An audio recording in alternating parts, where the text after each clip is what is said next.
நீங்க சொன்ன மாதிரி இப்போ வந்து மார்க்கெட்ட தாங்கி பிடிச்சுக்கிட்டு இருக்கிறது டொமஸ்டிக் இன்ஸ்டிடியூஷனல் இன்வெஸ்டர்ஸ் தான். ஸோ எவ்வளோ நாள் சார் டொமஸ்டிக் இன்வெஸ்டர்ஸே இருக்க முடியும்? ஏன்னா எஃப்ஐஐ உள்ள வரதுக்கான எந்த காரணமுமே இப்போ வந்து நடக்கவே இல்ல. ஏன்னா இந்த வார் திரும்ப திரும்ப வந்துகிட்டே தான் இருக்கு. ஸோ எஃப்ஐஐஸ் வரதுக்கான வாய்ப்புமே ரொம்ப குறைவா இருக்கு. ஸோ டிஐஸ் எவ்வளோ நாள் மார்க்கெட்ட தாங்கி பிடிச்சுக்கிட்டு இருப்பாங்க? லைக் இப்போ அதாவது இப்போ டொமஸ்டிக்கில் வந்து இப்போ மக்கள் வந்து கையில் அவங்களுக்கு ஒரு 5 வருஷம் 7 வருஷம் தேவையில்லாத பணத்தை தான் மக்கள் போடுறாங்க. ஆஸ் லாங் அஸ் மக்கள் முதலீடு பண்ணிக்கிட்டு இருக்க வரைக்கும் டொமஸ்டிக் இன்ஸ்டிடியூஷன்ஸும் தே வில் கீப் பையிங். இப்போ மக்கள் ஸ்டாப் பண்ணிட்டாங்கன்னு வைங்க, ரீட்டைல் இன்வெஸ்டர்ஸு ஸ்டாப் பண்ணிட்டாங்கன்னா இப்போ டொமஸ்டிக் இன்ஸ்டிடியூஷன்ஸும் ஒன்றும் பண்ண முடியாது, அவங்களும் ஸ்டாப் பண்ணி தான் ஆகணும். பட் ஆனால் இந்த லாஸ்ட்டு இன்னும் ஒரு 20 வருஷம் எடுத்தீங்களே, 15 வருஷம் 20 வருஷத்தில் வந்து பார்த்தீங்கன்னா ஃபாரின் இன்ஸ்டிடியூஷனல் இன்வெஸ்டர்ஸ்னுடைய ஷேர் வந்து இன் இந்தியன் மார்க்கெட் 25% இருந்துச்சு. அது வந்து இப்போ குறைஞ்சு 16-17% வந்துருச்சு.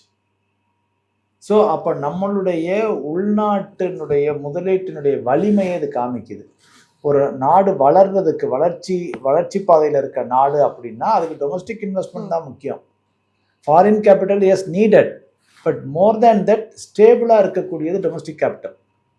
ஃபாரின் இன்ஸ்டிடியூஷனல் இன்வெஸ்டரை நம்பி நம்ம இருந்தோம்னா நம்ம பொழப்பு அவ்வளோதான், காலாவதி ஆகிடும். வெரஸ் எஃப்டிஐ சொல்லுங்க, ஃபாரின் டைரக்ட் இன்வெஸ்ட்மெண்ட் இருக்குல்ல, நேரடியாக வந்து இங்கே ஃபேக்ட்ரி போடுறாங்க, நேரடியாக வந்து கம்பெனி ஆரம்பிக்கிறாங்க, அது வந்து ஸ்டில் நல்லா தான் இருக்குது. ஜென்ரலாக பல நிறுவனங்கள் இந்தியாவில் வந்து ஆப்பிள் நிறுவனத்துலேருந்து, மைக்ரோசாஃப்ட்லேருந்து, கூகுள்லேருந்து, அல்லது நீங்கள் எனி அதர் ஷூ மேனுஃபேக்சரர்லேருந்து, ஆட்டோமொபைல் மேனுஃபேக்சரர்லேருந்து எல்லாரும் அவங்க வந்து இந்தியாவில் பணத்தை கொட்டிக்கிட்டு தான் இருக்காங்க. எஃப்ஐஐ நமக்கு வந்து பிரச்சனை இல்லை, அவங்க வந்தாலும் சரி போனாலும் சரி, they are only a facilitator. அவங்க வந்தாங்கன்னா மார்க்கெட் கொஞ்சம் கடகடன்னு ஏறும். ஏன்னா அவங்க சடனாக பை பண்ணுவாங்க, 5000 கோடி 10,000 கோடி 20,000 கோடின்னு சடன். நம்ம உள்நாட்டு டொமஸ்டிக் இன்ஸ்டிடியூஷன்ஸ் என்னென்னா வெயிட் பண்ணி பை பண்ணுவாங்க, எப்போ எனக்கு சீப்பாக கிடைக்குதோ நான் வாங்குறேன்னு சொல்லி. அவங்க வந்து அலோகேஷன் பெர்ஸ்பெக்டிவில் வருவாங்க. நான் இந்தியாவுக்கு 3% கொடுத்தே ஆகணும், உடனே வாங்க, இண்டெக்ஸை வாங்க, டாப் கம்பெனிஸை வாங்கிட்டு வருவாங்க. அப்போ வந்து ஜிப்புன்னு உடனே மார்க்கெட் ஏறும். ஸோ அது இப்போ சைனாவில் ரொம்ப நாள் போகாமல் இருந்தாங்க, 2 இயர்ஸுக்கு முன்னால் உள்ள நுழைஞ்சு கடன்னா இப்போ சைனா மார்க்கெட் ஏறிச்சு.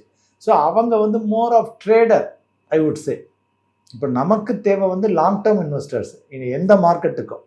ஸோ அந்த வகையில் டொமஸ்டிக் இன்வெஸ்டர்ஸை நான் ஆதரிப்பேன், ப்ளஸ் எஃப்டிஐ ஃபாரின் டைரக்ட் இன்வெஸ்ட்மெண்ட்டாக ஆதரிப்பேன். இது ரெண்டும் நம்ம குறிப்பிட்டு பார்க்கணும்னா ஒரு முக்கியமான ஃபேக்டர்ஸ்.